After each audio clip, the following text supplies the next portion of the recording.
Chapter 4. Soof. When Bernadette first started coming to our apartment, she said it was practically empty. There were a few pieces of mismatched furniture, some clothes hanging in the closets, odds and ends in kitchen drawers and cupboards, a couple of baby things, a box of juji fruits, but not much else. She looked around for anything that might have a name on it, a letter or an address book, a purse or a wallet, but there was nothing. She said it was as though Mama and I had dropped out of the sky. I'm not sure if Bernadette was a natural-born pack rat or if it was out of necessity that she never threw anything away. Until the time I was old enough to go downstairs to take out the trash, if something didn't fit down the disposal or couldn't be cut up and flushed down the toilet, she pretty much had to hang on to it. She'd had enough furniture crammed into her apartment to furnish Mama's and my place easily without ever making a dent in her own clutter. A lot of what we'd lived with was patched up or held together with duct tape, but as Bernadette said, there was no sense in tossing stuff out that was PF. Perfectly fine. Bernie asked Mama lots of questions after she found us, but even if Mama had understood the questions, Bernie quickly learned she didn't have the words to answer them.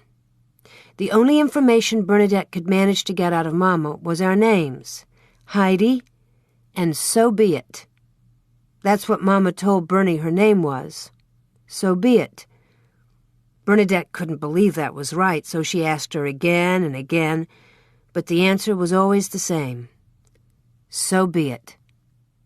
Mama couldn't read or write her name, so it was Bernie who decided how it should look on paper. Every person deserves to have a proper first and last name, and if there's a middle initial to plunk down between them, all the better, she said. So Mama became So Be It, and her last name, strange though it was, became mine as well. It. When I turned 5, which was about the time most kids start kindergarten, I didn't go to school. Bernadette decided to keep me home and teach me herself. I never wondered why I wasn't doing what all the other 5-year-olds were doing because I didn't know. I didn't know any other 5-year-olds. In fact, I didn't know any kids at all, except for Xander. Xander was short for Alexander. He was a few years older than me, and he was fat. Bernadette told me it was rude to call people fat, even if they were. But considering what he called me the first time I met him, I felt fine about it. I was downstairs taking out the trash. "What's a retard?" I asked Bernadette when I got back upstairs. In music, it's pronounced retard, short for the Italian ritardando, which means slowing down, she said. "What does it mean when it's pronounced retard and somebody says it about you in English?" I asked. "It usually means the person saying it is a dimwit." "Is Xander downstairs a dimwit?" I asked. "I expect he is," she said. Truthfully, Xander wasn't very smart, and because my first impression of him was that he wasn't very nice either, I avoided him. Then one day, on another trash run, I came across him sitting on the stairs, and out of the blue, he offered me a Twinkie from one of the 2-packs he was eating. Bernadette didn't allow junk food in the house. She said it was a waste of money, and besides that, bad for your gray matter. Xander loved junk food. The junkier the better, which kind of proved her point, I guess. Besides junk food, Xander also liked to squish ants between his fingers, but most of all, he liked to talk. Over time, we developed a little ritual, Xander and I. We would meet downstairs every afternoon at 3:15 when he got home from school and hang out on the front stoop. There were a lot of things I didn't really like about Xander. He talked rough, he didn't always smell good, and I didn't like what he did to those ants. But I did like to listen to him talk. The way it worked with us was that as soon as we sat down, Xander would give me a handful of whatever junk he was eating that day to keep me busy. Then he'd launch into one of his stories. He loved to tell stories. He had some favorites he'd tell over and over, like the one about finding a bag of $100 bills on the sidewalk and burying it in a butter cookie tin out in the woods. He also liked to brag about his father being a war hero. Upstairs with Bernadette, talking was easy. We told each other what we thought or how we felt or something interesting we'd figured out. Words traveled in straight lines. But when Xander talked, 9 times out of 10, he was bending the truth to within an inch of its life. After each whopping fib, he'd say, "It's the God's truth. Swear on my mother's spit." And I would solemnly nod to let him know I believed every word he had said. I was no dummy. I knew Xander was lying like a rug, but I didn't want him to stop. I was fascinated by his fibbing. Bernadette had told me that people lie when the truth is too hard to admit. So each day as I sat there nibbling my snack with my eyes locked tight on Xander's face, I was only listening with half my brain. The other half was busy trying to figure out the truth. Xander was in the 3rd grade when I met him. He went to Scarlet Elementary over on the south side. When Bernadette decided not to send me to school, she told me if anyone ever asked, I was to tell them I was being homeschooled. We had school every morning at the kitchen table. In the very beginning, Mama would sit with us too, especially when we were working on letters. But after a while, I'd learned all my letters, and my numbers too. So while I moved on to other things, mornings became Mama's coloring time. Bernadette bought Mama all kinds of coloring books, and we had a big shoebox full of crayons. Mama loved to color. She didn't stay inside the lines, and she only used one color for each drawing, but she was happy, and it kept her occupied while Bernie taught me. "Blue," Mama would call out to us from the other room each time she finished a drawing. "You go, Picasso," Bernie would call back. Mama used all the crayons, yellow and pink, and my favorite color, purple. But no matter what color she used, she called it blue. Sometimes I worried that maybe the reason Mama only had one word for colors was that she only saw one color. It made me sad to think that Mama's world might have no pink or yellow or purple in it. But I knew Mama loved me even though she didn't have words to tell me, so I decided the same thing was true of the colors. Just because she didn't have words for them didn't mean she couldn't see them. In the afternoons, after school, Mama and I often went out to do shopping and run errands. Bernadette would give us a list of things to do. Some of the words on the list would be spelled out in block letters. Bread, milk, eggs. But if there was something I couldn't read yet, like juji fruits, she'd draw a little picture of it for me. At first we could only go places that didn't require crossing any streets because neither Mama or I knew how to do that safely. Later, Bernadette made us practice street crossing by laying towels across the kitchen floor and teaching us to look both ways before we walked over them. Mama was happy to hold my hand, and she looked both ways, too, but I could tell she didn't know what she was supposed to be looking for. I got to know some nice people outside. The cashiers at the grocery store, Frances and Kathy, and later the librarian at the public library, Mrs. Koppelman. Sometimes when Mama and I were out, we would see kids who looked like they might be about my age. I remember thinking that it would have been nice to play with them, but whenever we stopped in the park to swing or to sit on the bench and feed breadcrumbs to the squirrels, the kids would whisper and move away from us. You couldn't really tell about Mama's brain just from looking at her, but it was obvious as soon as she spoke. She had a very high voice like a little girl, and she only knew 23 words. I know this for a fact because we kept a list of the things Mama said tacked to the inside of the kitchen cabinet. Most of the words were common ones, like good and more and hot. But there was one word only my mother said. Soof. What do you think it means when she says it? I would ask Bernadette. Only your Mama knows that, she'd tell me each time I asked. That word, Soof, became like a little burr sticking in my head, pricking me so I couldn't forget it was there. I found myself thinking about it more and more. There must be some way to find out what it means, I'd say to Bernie. Not necessarily, Heidi. Well, it has to mean something, or Mama wouldn't say it. She knows what it means. Maybe so, but that doesn't mean that you ever will. Believe me, Heidi, there's some things in life a person just can't know.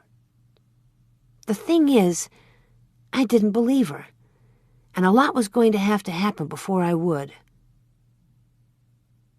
Bernadette talked to my mother the same way she talked to her cats. It sounded almost like singing. Precious bouquet, where, oh, where is my precious bouquet? She called every morning when she came through the connecting door to help me get Mama up and dressed. Getting Mama going in the morning used to be hard before she learned to brush her own teeth and comb her hair. It got easier along the way, except that it was always hard to predict when Mama was going to cook up a rimple or hoist a foible, as Bernie also sometimes called it. I think we both felt better knowing we had each other there just in case. Precious bouquet, or usually just Precious, is what Bernadette called Mama. If, God forbid, so be it is her true given name, I hope to heaven I never meet the person who gave birth to a gentle soul like your Mama and slapped a no-name kind of name on her like that. It's just plain cruel, Bernie said. Why is it cruel? I asked. So be it means the same thing as Amen. Like in the Bible? Yes. In fact, it's the very last word in the Bible. Amen. That's what you say when something's over and done with, Heidi. Sort of like the end? I said. Exactly, said Bernadette. So be it. The end. In my mind, the beginning of a life, especially if it seems destined to be a challenging one, deserves the most promising name you can come up with. A beginning kind of name, like Dawn or Hope or Aurora. Is Heidi a promising name? I asked. She smiled at me and touched my cheek.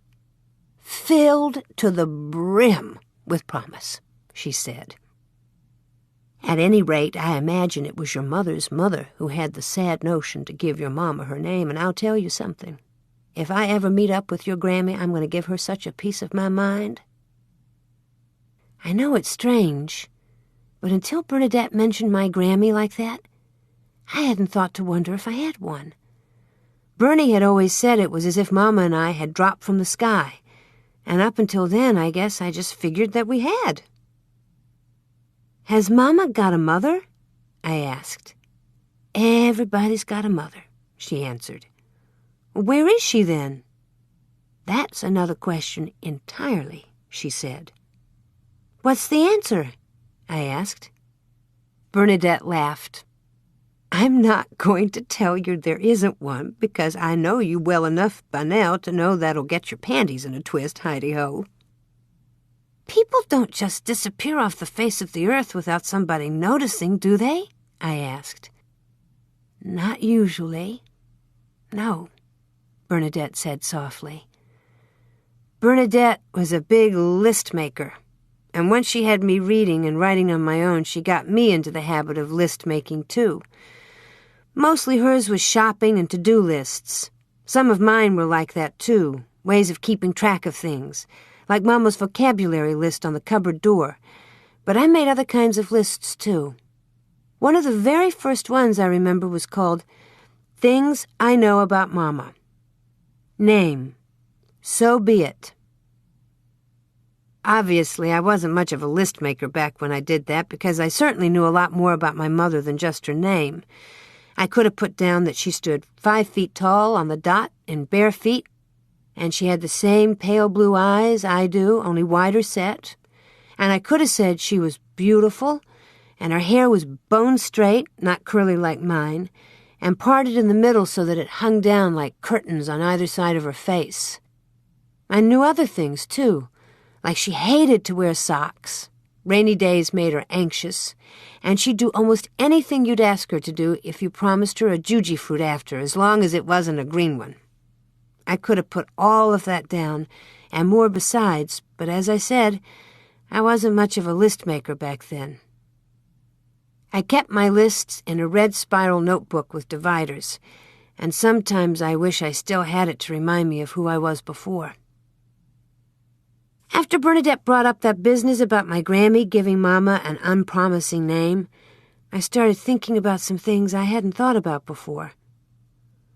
Who am I? I remember asking Bernadette one day in the kitchen. You are my sugar baby, my sugar baby doll, she sang in reply. No, Bernie. Who am I really? I asked again. You're Heidi. Heidi it. Is that all? I said.